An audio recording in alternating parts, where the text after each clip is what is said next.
ওকে,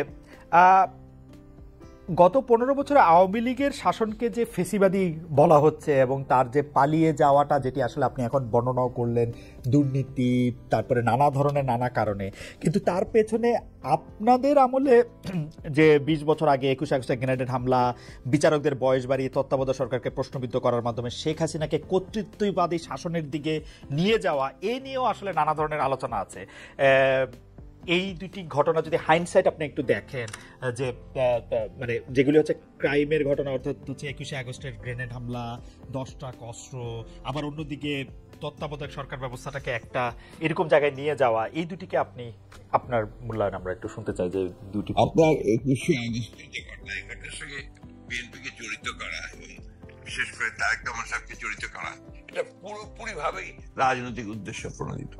এটা কোনো মতেই বিএনপি এর সঙ্গে জড়িত তো নয়ই, বরঞ্চ আমি মনে করি যারা বিএনপিকে শত্রু হিসেবে চেনে তারা জড়িত, এবং এখানে বেনিফিশিয়ারি কারা হয়েছে সেই বিষয়টা আমাদেরকে অবশ্যই লক্ষ্য রাখতে হবে।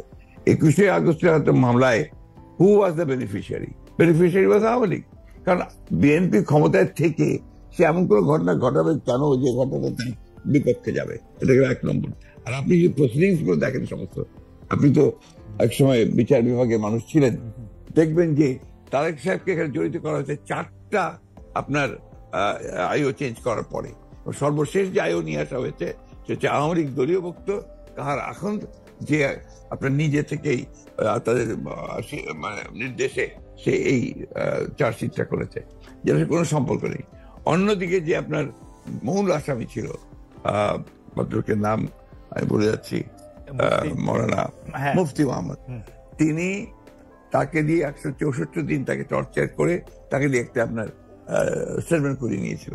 পরে দেখা গেছে যে উনি নিজেই সেটাকে আবার ভোগ করেছেন, বলেছেন যে এটা আমাকে টর্চার করে নেওয়া হয়েছে। এবং দেখেন কিভাবে কি মারাত্মক ঘটনা, কোথায় চলে গিয়েছিল সবকিছু। এবং he was hanged before the trial was complete. যে প্রধান আসামি তাকে আপনি আগেই অন্য একটা মামলাতে জুড়িয়ে দিলেন যাতে আসল সত্যটা বেরিয়ে নিয়ে আসে। তো এই কথাগুলো কিন্তু কেউ আপনার ইনভেস্টিগেটিভ জার্নালিজম করে না, যার ফলে এই বিষয়গুলো আসে। আপনারা পলিটিক্যাল জিনিসটাকে নিয়ে চেষ্টা করেন, ওটা দিয়ে why did you try to go deep into it? আমি বলি, শেষ করি প্লিজ।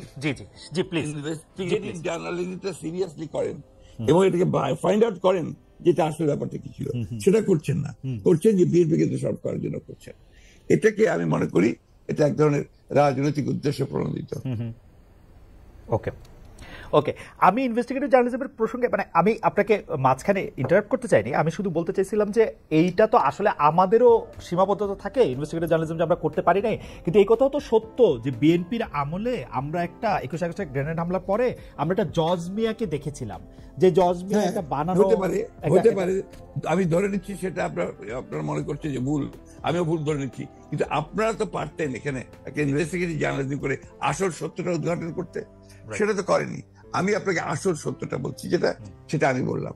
আপনি এই জিনিসগুলো তো আপনারা কখনোই তুলে ধরবেন না যে 4বার তা আইও চেঞ্জ করা হয়েছে, কখনোই তুলে ধরবেন না যে কার এখনকে দেওয়া হয়েছে যে আওয়ামী লীগের নমিনেশন চেয়েছিল, কখনোই তুলে ধরবেন না যে মুফতি মাহমুদকে বিচার শেষ হওয়ার আগে থেকে আপনার ফাঁসি দেওয়া হয়েছে।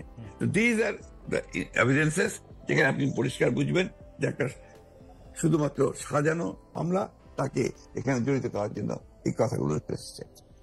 তত্ত্বাবধায়ক সরকার ব্যবস্থা বাতিল করার জন্য বা তত্ত্বাবধায়ক সরকার ব্যবস্থাকে প্রশ্নবিদ্ধ করার জন্য বিচারকদের বয়স বাড়ানো এবং একজন বিচারপতিকেই আসলে তত্ত্বাবধায়ক সরকার ব্যবস্থার প্রধান করার লক্ষ্য নিয়ে সেইটা করার কারণে বিচার মানে এই পুরো বিধানটাই এটা দিস ইজ ইওর ন্যারেটিভ, এটা আমাদের ন্যারেটিভ নয়।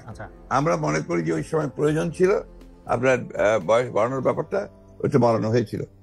ইট মে নট ওয়ার্ক, সেটা অন্য কথা। একটা জিনিস আপনি আবার ভুলে যাবেন না যে 1/11 আগে চক্রান্তটা একটা হয়েছিল। সে চক্রান্ত হচ্ছে যে আপনাদের সেই 9/11 ঘটেছিল তার আগে। আর এখানে আপনার কিছু পশ্চিমা দেশ একসাথে হয়ে চুইজডে ক্লাব তৈরি করেছিল, একই সঙ্গে ভারতবর্ষ তার সঙ্গে যুক্ত হয়েছিল, এবং তাদের মূল টার্গেটটা ছিল যে জাতীয়তাবাদী শক্তিকে এখান থেকে নির্মূল করা।